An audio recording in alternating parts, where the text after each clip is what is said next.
నా అక్షరాలు కన్నీటి జడులలో తడిసే దయా పారావతాలు. నా అక్షరాలు ప్రజాశక్తులు వహించే విజయ ఐరావతాలు. నా అక్షరాలు వెన్నెలలో ఆడుకునే అందమైన ఆడుపిల్లలు అని అన్నటువంటి దేవరకొండ బాలగంగాధర్ తిలక్ గారు అమృతం కురిసిన రాత్రిలో భూలోకం గురించి ఒక కవిత ఎలా చెప్పారు. అస్థిమూల పంజరాలు ఆర్తరావ మందిరాలు, ఏ లోకం తల్లి ఏవో బాష్ప జలాలు. కూడు లేని లోకం ఇది, గుండె లోతు తాపం ఇది, సోమయాజి శాపం ఇది, భూమి అడుగు లోకం ఇది.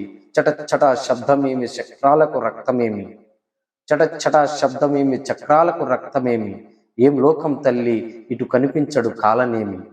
ఆవిలించు యంత్రశాల చక్రంలో చిక్కుపడ్డ మనిషి గుండె ఏడ్చిందట, కనిపించడు అబ్బి ఇటు తెరలోపలి కాలనేమి.